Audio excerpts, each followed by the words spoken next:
place greater emphasis on off-balance sheet products such as unit trusts, money market funds, etc., so clients can get their returns. Build our retail funds under management. Everybody has seen the Sierra Saver campaign, I hope, on television. And this has really worked for us and has really pulled a lot of clients through the door, so it has been successful. And to continue to penetrate the small and medium enterprise market segment by developing the comprehensive solutions through our corporate solutions area. And we have one new team member who leads that here right now, Mr. Damian Hilton. I'd like to acknowledge him. And he has brought a lot of credit experience to the area. So welcome, Damian. You better deliver. Or next year then we have you, right? Okay, let me leave that alone now. I was going to give him some more trouble, but remember I behaved myself today. Okay. Now, consistent with our strategic objective to grow through acquisitions and enter banking, we have identified the Capital and Credit Financial Group as an opportunity to increase shareholder value over the medium term. Okay? Now, let's go to this slide. Country-specific strategies, about 2 slides down. The transaction. The transaction is JMMB proposes to purchase all CCFG shares available to us at a price of $4.55. Right? That compares to their current book value of $7.72. It's a 41% discount on their book value. The total cost to JMMB would be $4.22 billion. The cash component is $2.95 billion. The share swap of JMB shares at $7.54, which is our June 30th value, for Capital and Credit shares at $4.45 is worth $1.27 billion. So the overall transaction costs $4.22 billion, but the cash component is $2.95 billion, and the share component, which we are speaking to you today about the dilution effect, is $1.27 billion. Okay? Now we're going to get into the value that this represents for shareholders. Okay? Now, this transaction is, as we have to say, and we have to say, Carolyn, is subject to BOJ and MOF approval. And we are putting together our application which we should be complete on September 30th. Okay? So getting back to the value and the benefits to acquiring CCFG, right? We will have the benefit of a wider set of financial products and services with a view to providing more comprehensive solutions to our extensive client base. We will have the merchant banking license and a unit trust license. We will have increased market share as a result of effective cross-selling to its existing client base of more than 160,000, that's Jamie's client base, and grow through new clients with a compelling value proposition based on price and reinforced by service. So therefore, our client base will be able to buy the banking services, unit trusts. These are licenses that we don't have. And they're important in building out JMMB's strategic plan moving forward. And they also have the securities dealer presence in their group. They have the pensions group, the pensions in their area, and therefore the Capital and Credit Securities Limited is more like 60–70% of the group, and therefore there are synergies and efficiencies to be gained through the rationalization of JMMB and the Capital and Credit Securities area, and also our credit area and the Capital and Credit Merchant Bank.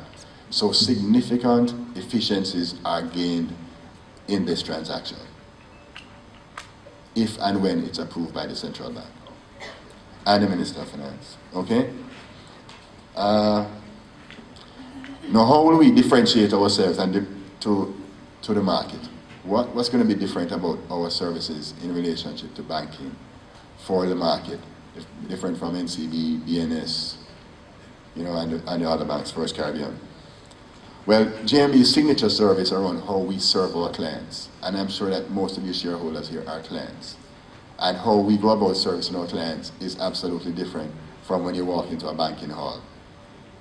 Would you say? Right. So that to begin with. So our clients are valued, heard, and appreciated. We have their best interests at heart, and we're going to provide customized solutions to meet their needs. We're going to be delivering products and services through the traditional branches, telephone banking, on alternative kiosk, internet and mobile banking channels based on our client segments, as we said before, matching client segments to where they're more comfortable and our current model of operations, right? These delivery channels will be supported by a more centralized operation. So you move the operations, the middle and back office operations out of the branches and into a more centralized operation support, which makes it more efficient, right? So therefore, if we're able to build a more efficient model, then that should reflect in our pricing, which should lead to reduced lending rates, lower fees, and relatively higher returns on deposits. So the point is that where we are right now, Capital and Credit Merchant Bank is a small entity. JMB has 9 branches, right? And therefore, we are relatively small in relationship to a BNS and an NCB that have over 40 branches. So therefore, we can build we have an opportunity to build a more efficient model through centralized operations, one, and through more effective delivery channels, more in terms of cost-wise, in terms of efficiency. If we can deliver through more efficient channels and also based on a centralized operation focus, then we should be able to deliver better value to our clients through pricing. Okay? So that is where we're going with it. Now, we have asked you today, Resolution 5, to approve a dilution of shares. And the dilution of shares is for us to conclude this transaction, if approved by the central bank. Okay? So you may ask the question, if we dilute your shares, if our shares are diluted, what value do we get from this transaction? So say this transaction takes place at June 30th, this is what the agreement says. So that June 30th, your book value was 754. Okay, then you have a 10% dilution, 10.29% dilution, which takes it on to 676. Now, all this happens at the same time, right? So if the transaction is approved, we dilute the shares down to, and your value falls to 676. But with the value that we have on the table with the Capital and Credit Group, your value then goes up same time to $8.92. So expect it to move to $8.92 based on what the work we have done, the due diligence we have done. Your share value moves therefore from 754 to 892 immediately. That's the immediate benefit to your value that you receive, right? That would be your expected book value, $8.92, which is really an 18% increase over your June 30th book value of 754. So immediately you get the benefit of this transaction, the acquisition of Capital and Credit Financial Group, which is reflected in the book value of the new shares. Okay? Okay. So you should not have a problem in voting to dilute your shares because you get immediate upside of 18% in your book value moving from 754 to 892. Okay? In addition, based on our projected ROE, we expect to improve long-term shareholder value. JMB's ROE over the last 5 years is 15.86%. Our intent is to take this now into the above 20%. So therefore, going forward, we are going to move our medium-term to long-term ROE above 20%.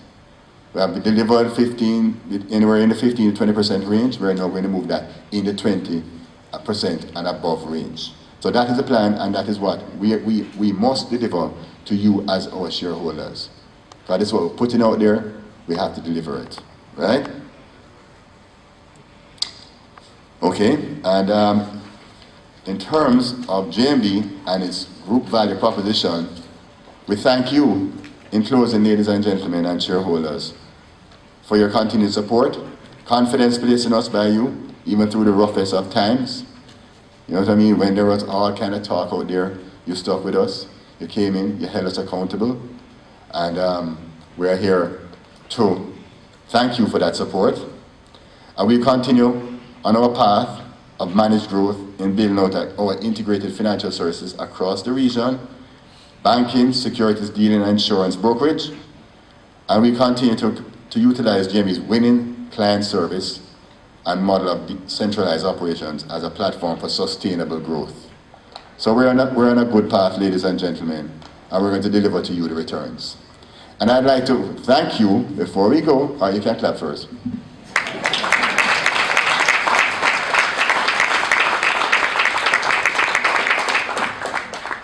I'd like to first thank my chairman, Dr. Noel Lyon, who has been at the helm of this company from the inception, okay?